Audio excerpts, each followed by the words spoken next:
Okay, so this is a tutorial on the individual features of the vertebra.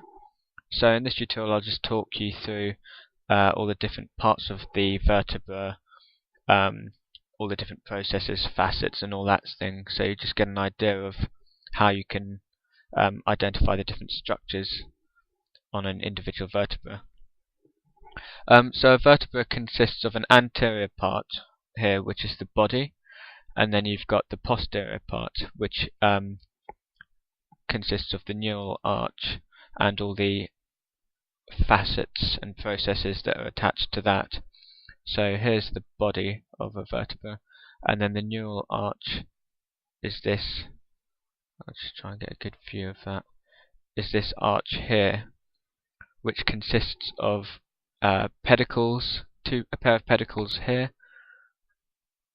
and the lamina, and then attached to the neural arch you have the transverse processes, and then you've got the superior articular processes and the inferior articular processes, and you have those on both sides, so there and there.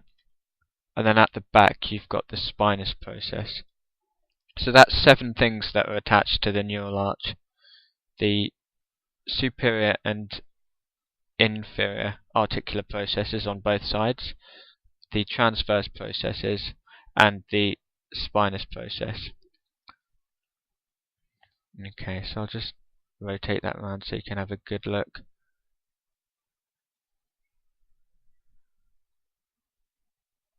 Okay, so I'll just unclick that and take a look at. So that was a thoracic vertebra I showed you there, but if you go further up to the cervical vertebra, I'll just click on one here, you can see that there's another, you've got something else. So in the transverse processes there's a little hole known as the transverse foramen, and you have those on both sides, but you only get these in the cervical vertebra because this allows for the passage of the vertebral artery, which I'll show you in a minute. So this big hole in the middle, which is surrounded by the neural arch, is known as the vertebral foramen, and that's where the spinal cord runs, so it's protected by this bony arch that surrounds it.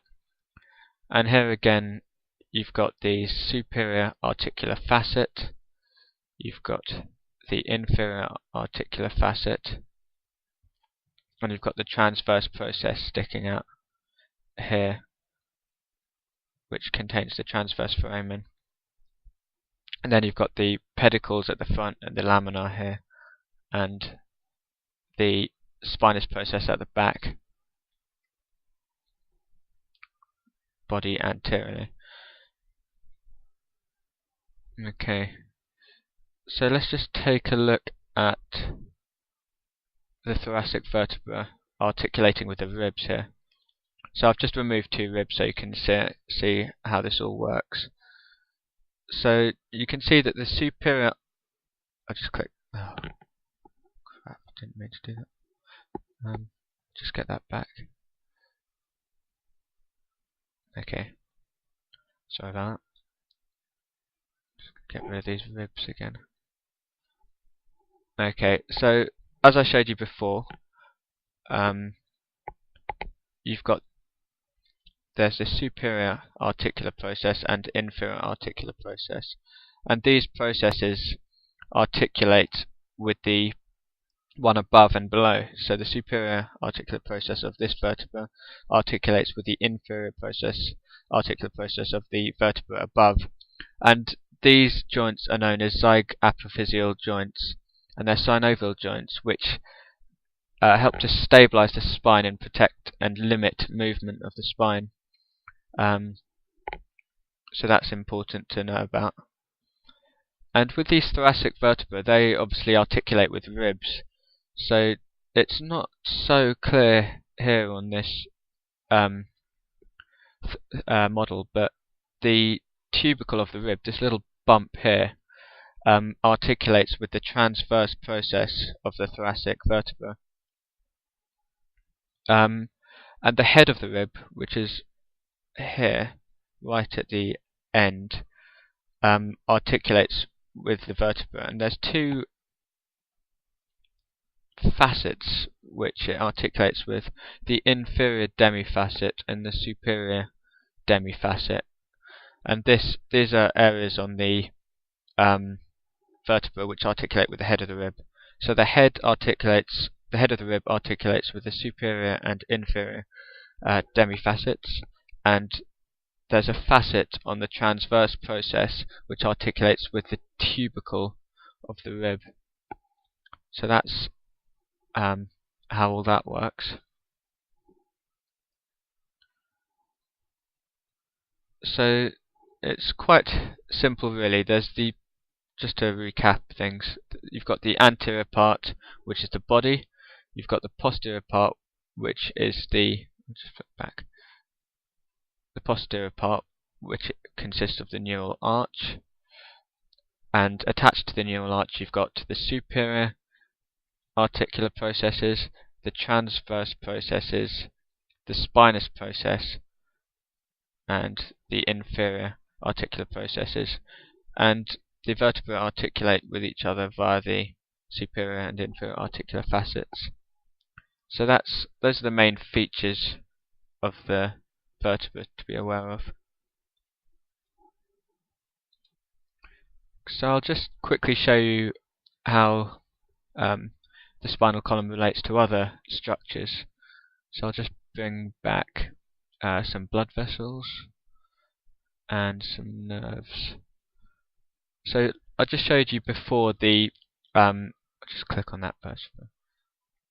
So this is a cervical vertebra, and you can see that because it's got these transverse foramen, and this is where the vertebral arteries run. So you can see that there, the vertebral artery coming off the subclavian and then running up through the transverse processes up. I haven't got the skull here, but it runs through the foramen magnum and to the base of the brain, where it joins the circle of Willis. See if we can see that actually.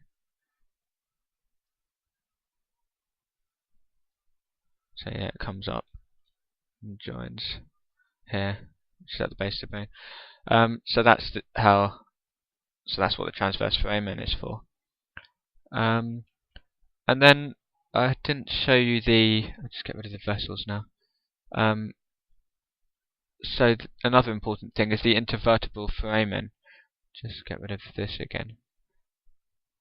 So these are these little holes. So the word foramen, whenever you hear that, it just means a hole which allows the structures to pass through.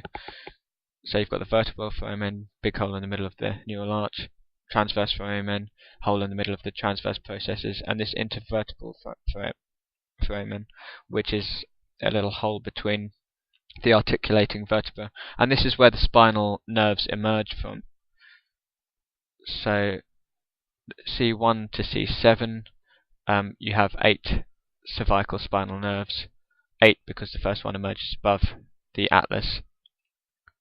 So if I just bring the nerves back in, you can see them coming out of this foramen. If I just remove that, you can see you can't quite see the dorsal and ventral roots of the spinal nerves, but they're there somewhere. So that's what the intervertebral foramen are for. And that's that for the vertebra.